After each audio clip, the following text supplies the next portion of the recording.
చెంపాపేటలోని సామ సరస్వతి గార్డెన్లో నియోజకవర్గం ఇన్ఛార్జ్ సామ సురేందర్ రెడ్డి ఆధ్వర్యంలో ఏర్పాటు చేసిన బీఆర్ఎస్ ముఖ్య నేతల సమావేశంలో హైదరాబాద్ పార్లమెంట్ అభ్యర్థి గడ్డం శ్రీనివాస్ యాదవ్ పాల్గొన్నారు.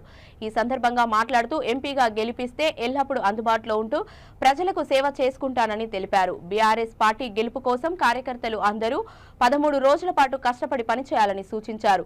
మాజీ ముఖ్యమంత్రి కేసీఆర్ కాలుకు గాయమైన కూతురు జైల్లో ఉన్న మనసును నిబ్బరంగా ఉంచుకొని తెలంగాణలో ఎంపీ అభ్యర్థులను గెలిపించడమే లక్ష్యంగా కార్యకర్తలకు మనోధైర్యాన్ని నింపుతున్నారని, ప్రతినిత్యం ప్రజల కోసం కష్టపడుతున్న కేసీఆర్ ను ఆదర్శంగా తీసుకొని నాయకులు కార్యకర్తలు కష్టపడాలని కోరారు. ఈ కార్యక్రమంలో మాజీ కార్పొరేటర్ సామ స్వప్నారెడ్డి, డివిజన్ అధ్యక్షుడు మెట్టు భాస్కర్ రెడ్డితో పాటు సీనియర్ నాయకులు కార్యకర్తలు పాల్గొన్నారు. మనకు బయట కూడా మన ఒక రాజకీయ నాయకులము మనం గుర్తిస్తున్నారు. అందరూ కూడా ఒకటి పార్టీలో కొంతమందికి కొన్ని స్థానాలు వస్తాయి, కొంతమందికి రావు.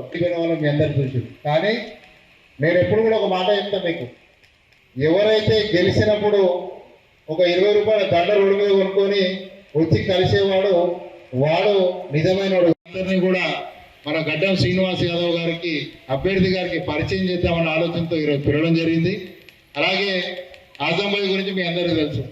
మనకి ఏ సమస్య ఉన్నా మన హైదరాబాద్కి మంత్రి గారు కలిసినాక కూడా ఆజంబాయి మన మంత్రి కింద మనం అందరం పనిచేస్తాం ఎప్పుడు కూడా.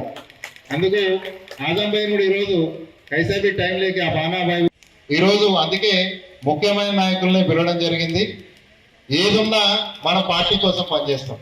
2 రోజుల క్రితం పెద్దలు మొహమ్మద్ అలీ గారు కేటీఆర్ గారితో 2018లో సుందర్ రెడ్డి ఎమ్మెల్యే గారు ఇవ్వటప్పుడు నేనే సుందర్ రెడ్డిని నేనే కేసీఆర్ అని మీరందరూ పనిచేసారు. అలాగే మొన్న